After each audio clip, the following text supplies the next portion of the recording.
welcome. In this lecture, we're going to talk a little bit about qualitative interviews.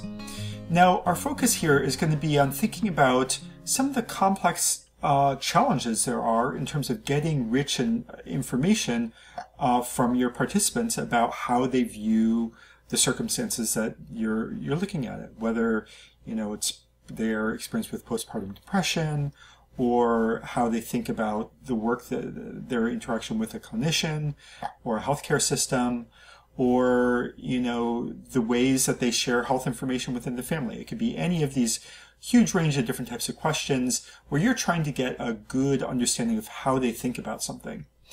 Now, this is a harder thing than one might initially imagine, right?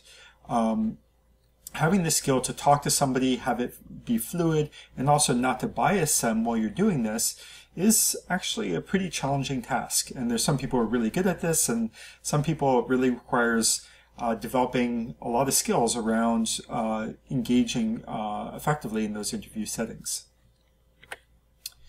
So a couple things as we're thinking about this, even before when we go into an interview.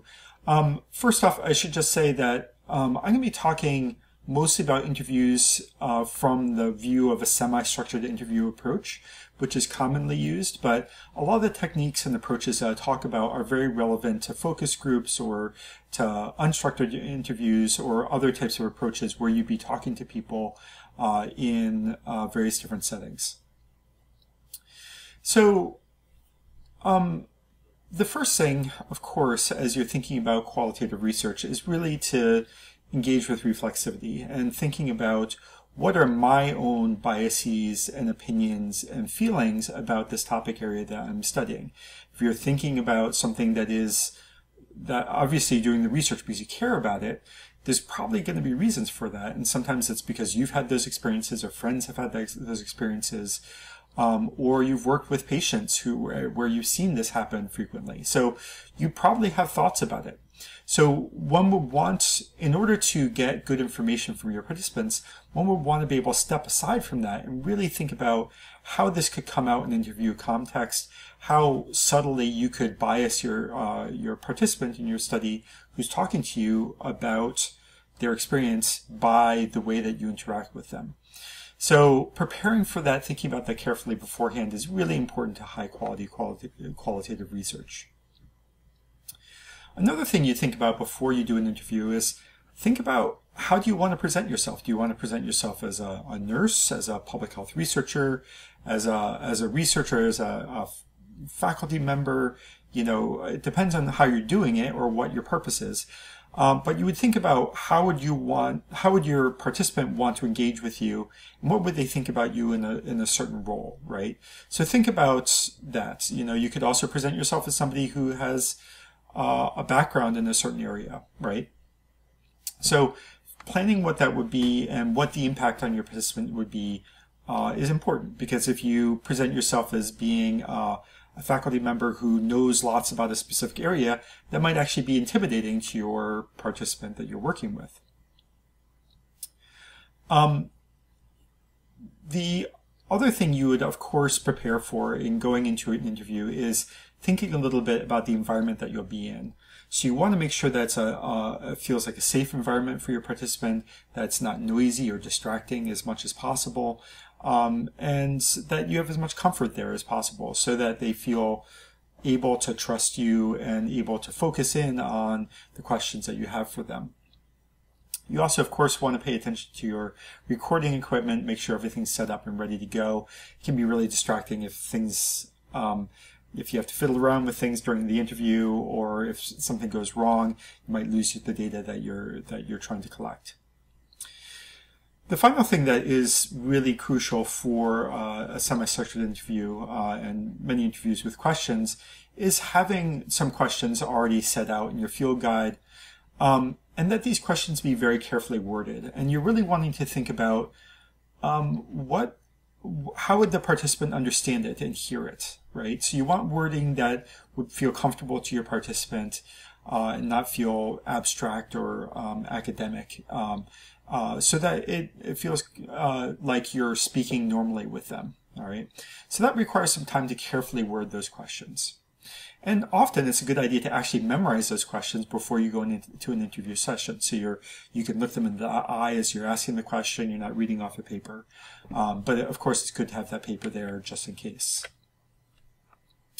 So as I mentioned, when it comes to skills for interviewing, there's a lot of them, and it's a really challenging thing to do, and it's something that we can all gain experience at. And I know that I'm not a qualitative researcher, so it's something I'm learning about myself and the work that I do sometimes. So it's nice to watch people who are really skilled at this, because you can see how good they are at helping people to share information in a deep and thoughtful way. So one of the things that good interviewers do is they help build rapport with a participant in the study. And this involves, being welcoming and being kind and connecting to them and being relaxed in the way that you interact with them. Because very often participants will come into those interviews feeling nervous about it, right? Another thing you can do here is think about what types of small talk things you could talk to them about, just to get them warmed up a little bit, right? So that they start to trust you and feel comfortable sharing with you. The other thing is that people like to know that they're being heard. You can,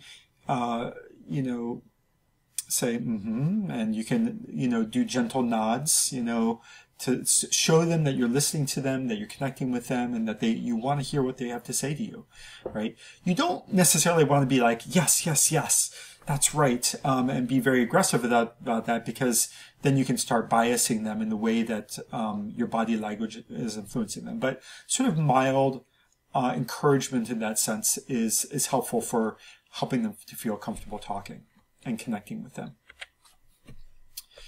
Now, as I mentioned there, you also want to avoid showing opinions, right? So you don't want to be very expressive in terms of when they start saying, well, my experience of my depression was that I started feeling like I was distanced from my family members, right?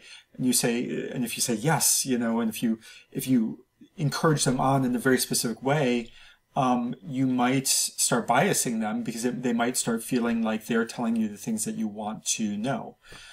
You also want to, as you're asking questions, use a fairly neutral tone in the way that you speak, instead of perhaps indicating that you think that there should be an impact on family relationships, for example, right?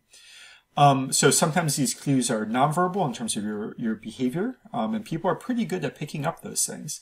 And sometimes those are verbal cues in terms of, saying, yes, that's right, or no, that isn't. And, on the one side, you could encourage someone and bias them in a certain way. Or if they're saying something you don't agree with, and you start, looking at them like you don't think that what they're saying makes sense, they can respond to that too, and they can switch tracks and avoid things that they were trying to share with you. Another thing that's really crucial for interviewing is to make sure that the questions that you design are not closed-ended, right? So what you really want to avoid is those yes-no answers, right? Yes-no answers aren't very deep. Remember, part of the goal of qualitative interviewing is to get deep, thoughtful reflections of what people's experiences were with a situation. Those are the things, the responses that will help you get, really start to identify the different factors that you're trying to research to understand the situation that you're looking into, right? So if someone just says yes or no, that doesn't give you much, right? So you might ask a question in a way that discourages that. So for example, if you're looking at a question like you're trying to understand how people think about how their clinician talked to them about a certain health condition, well, if you ask something like, did you like your clinician's communication style? Well, a lot of people are just going to say yes or no, right? So that's kind of more of a closed-ended question, right? So instead, you might ask something like, were there things that you liked or disliked about how your clinician communicated with you, right? And that allows, that's more asking about what people thought about it and what their experience was of that communication relationship, right? So thinking about how to set it up to encourage those deeper responses can be very important. So there can be challenges with interviews. Some people are less comfortable talking, like especially if you're talking about an interview with someone who's dealing with a very emotionally fraught situation, right? It can be very hard to talk about these things. So sometimes people might be hesitant to do this, and some people might feel less comfortable in interview situations. They might feel intimidated. So there's a few things that you can do. Some of it involves rapport, which we talked about earlier. Another thing is sometimes people have trouble talking about things generally. So it can be very helpful when you think about designing your questions to ask very specifically about specific situations. So sometimes it's easier to talk about specific situations than it is to talk generally about how someone experienced something. So instead of saying, how do you think about clinician communication with you, you could say something like, when was the last time that you talked to, if you think about the last time that you had a difficult interaction with a clinician, could you say a little bit about what sort of stood out to you about that experience, right? So there you're talking about a specific situation, and then someone can talk about their emotions about that, how they felt about it, what they perceived, what they recognize about their internal state in that interaction. And when they're talking about that specific experience rather than their general experience with clinicians, it can be easier for them to talk. Another is to prompt them by, if they say something that's sort of interesting, but they don't really go into depth about it, you could say, could you tell me more about that? Or why do you think that why do you think that the clinician didn't like you? What was it about their body language or the way that they spoke that made you think that, right? So prompting them to bring out their thoughts on this can be helpful for people who are having trouble expanding.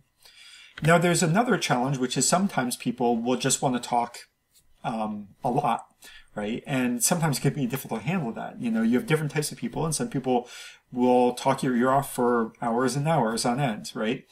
And sometimes it will actually be necessary to move them along to other questions that you have that you want to learn about. So that's something that you want to be prepared for. Sometimes people will just keep on chatting. Sometimes they're nervous or other things like that.